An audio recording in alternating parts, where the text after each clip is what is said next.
The Houston Rockets made one of the biggest blockbuster moves of this offseason so far, and they went ahead and got Kevin Durant from the Phoenix Suns in exchange for Jaylen Green, Dylan Brooks, and the 10th overall pick, which the Suns used on Kaman Malawach, and 5 second-round picks. And I know I've made a video on Durant specifically why I think trading for Kevin Durant is a team-killing move because you're trading away the majority of your roster along with picks for a 37-year-old aging star who has consistently been exited from the second round, often been questioned if he can be the main exclusive guy to win a championship with. The Rockets clearly decided to take this risk to really make a run at a championship given how they won over 50 games last season and were the second seed in the tough Western Conference and were one game away from winning their first playoff series since 2020. The biggest elephant in the room as far as the team getting held back was Jaylen Green. As I said in my previous video, the guy has struggled to be a consistent scoring option on the team. And in the first round, he had 4 games where he scored single digits and was benched for the whole fourth quarter at certain games against Golden State. Looking at the cap space, they are projected to spend over $190 million in addition of Jaylen Green and Sengun's contract in the offseason. To the front office, they simply can't afford to be in this position if they kept Green in the roster because it isn't worth spending $190 million just for Jaylen Green to underperform time in and time in again. Despite Jabari Smith Jr., Amen Thompson, Tyree Eason, and Alfred Sengun maximizing the contract that they're in right now. So they decided to ship him off along with Dylan Brooks, who has struggled in that Warriors series for Kevin Durant. If I'm being honest, this is a great trade. And the real reason why is that they did not give up so much for KD. That is one of my biggest concerns in my previous video, and that is teams giving up an overhaul for Kevin Durant. But that didn't happen for the Rockets.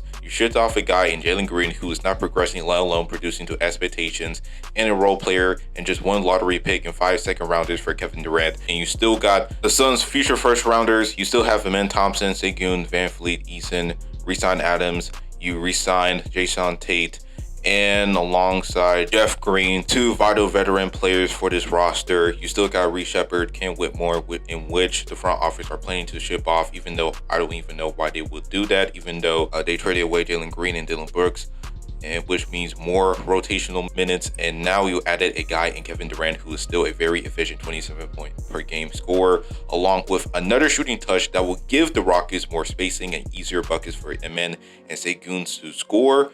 The Rockets are in such a great position because they don't have to worry if this Kevin Durant experiment does not pan out because they will still have their young core along with their picks of the future. For Kevin Durant's case, this might be the best team that he's been on as far as fit, the surrounding pieces, along with the depth Houston has besides Golden State.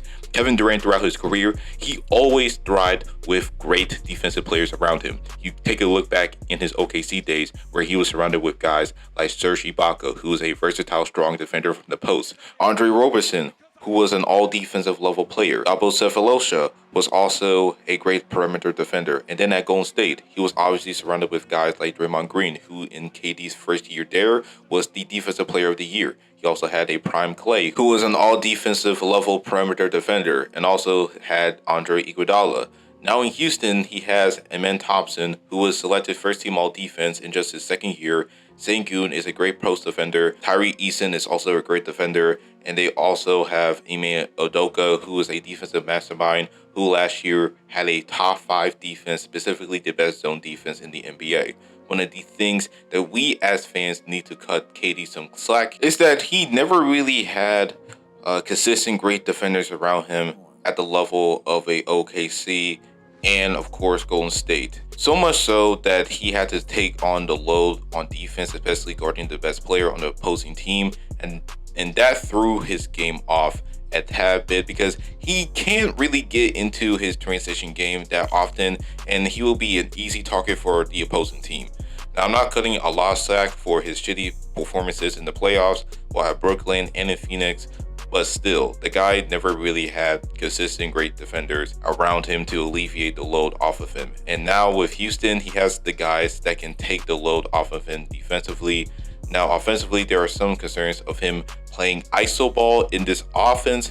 Obviously, he was brought in to get this team more buckets, but the Rockets are best when they're playing a set offense, meaning they make a lot of cuts, screen setting, off the ball movement, and that's why the Rockets offense were able to be good enough to compete with Golden State in the playoffs.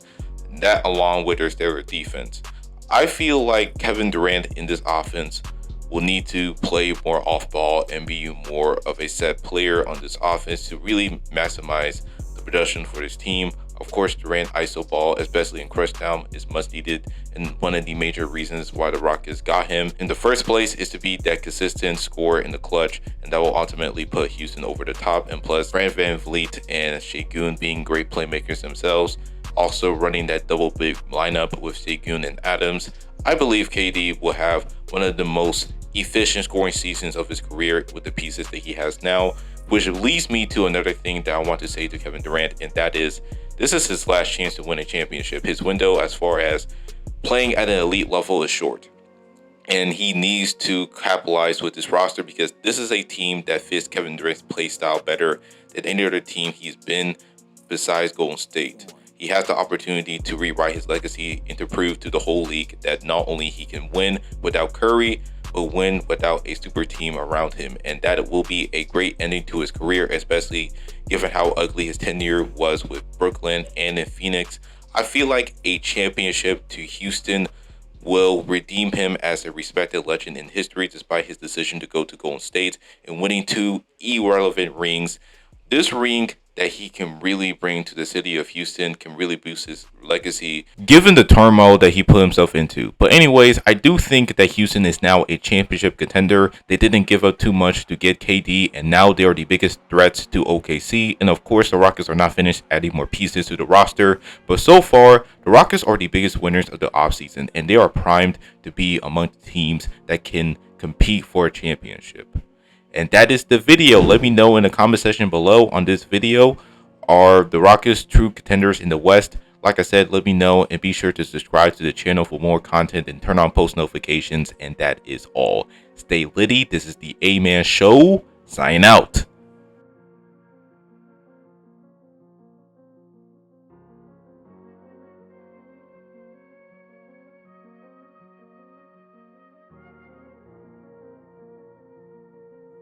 Storm.